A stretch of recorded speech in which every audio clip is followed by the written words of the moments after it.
الصلاۃ والسلام علیکہ یا رسول اللہ صلی اللہ علیہ وآلہ وسلم۔ السلام علیکم رحمۃ اللہ وبرکاتہ۔ آج جس ٹاپک کو کتاب جواہر العشق سے میں پڑھوں گی اس کا نام ہے گنج بخش فیض عالم۔ تصوف سے تعلق رکھنے والے سبھی احباب غالباً اس شعر سے واقفیت رکھتے ہیں۔ یہ شعر حضرت معین الدین چشتی رحمۃ اللہ علیہ نے حضرت داتا علی حجویری رحمۃ اللہ علیہ المعروف داتا صاحب رحمۃ اللہ علیہ کے بارے میں فرمایا تھا، لیکن کیا ان الفاظ کی گہرائی سے بھی کوئی واقف ہے؟ اہل شریعت کہتے ہیں کہ تمام خزانوں کا مالک اللہ تعالیٰ کی ذات ہے، اسی کے ہاتھ میں تمام خزانوں کی کنجیاں ہیں اور وہی سب کو یہ خزانے تقسیم کرتا ہے۔ کچھ لوگوں کا عقیدہ ہے کہ داتا صاحب رحمۃ اللہ علیہ کے دربار پر جا کر ان کے وسیلے سے جو بھی مانگا جائے وہ ضرور ملتا ہے، اس لیے لوگ ہر طرح کی منت مانتے ہیں۔ کچھ لوگ یہاں سے فیض لینے جاتے ہیں، کوئی اپنی منازل کی تکمیل کے لیے وہاں کا رخ کرتے ہیں۔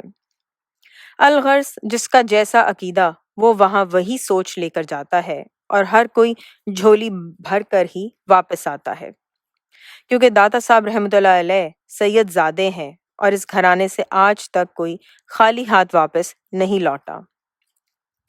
جب حضرت خواجہ غریب نواز رحمۃ اللہ علیہ کو اجمیر جانے کا حکم ہوا تو آپ نے اپنے ماموں حضرت عبد القادر جیلانی رحمۃ اللہ علیہ المعروف غوث پاک رحمۃ اللہ علیہ سے وہاں کے حالات دریافت کیے تو غوث پاک رحمۃ اللہ علیہ نے نصیحت کرتے ہوئے فرمایا تھا، پاک و ہند پہ ایک شیر کی حکومت ہے، وہاں ضرور حاضری دینا۔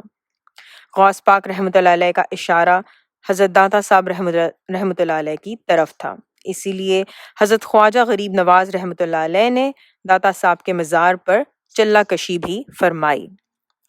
گنج کا معنی ہے خزانہ، چھپا ہوا خزانہ۔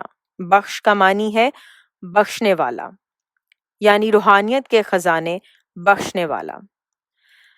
بخشا بھی کسی ایک خاص فرقے یا مذہب کو نہیں بلکہ تمام عالم کو جو بھی اس در پر پہنچ جائے، ایسا بخشنے والا کہ جس کی دھوم پوری دنیا میں پھیلی ہوئی ہے۔ ہر خاص و عام جو عقیدت سے آتا ہے جھولی بھر کے ہی واپس جاتا ہے۔ بس مقام افسوس یہ ہے کہ لوگ وہاں اپنی مرادیں پوری کرنے اور حاجت روائی کے لیے جاتے ہیں، کوئی وہاں جا کر یہ دعا نہیں کرتا کہ اپنے راستے پر چلا دیں۔ ہر کوئی الگ راستہ الگ منزل مانگتا ہے۔ ایک بات پوچھنا چاہوں گی کہ جو لوگ یہ ویڈیو سن رہے ہیں، آپ لوگوں میں سے کتنے لوگوں نے حضرت داتا گنج بخش رحمۃ اللہ علیہ کے مزار پہ حاضری دی ہے یا دیکھا ہے؟ تو ضرور بتائیے گا۔ نیکسٹ ٹاپک کل انشاءاللہ۔ الصلاۃ والسلام علیکہ یا رسول اللہ صلی اللہ علیہ وآلہ وسلم۔ السلام علیکم رحمۃ اللہ وبرکاتہ۔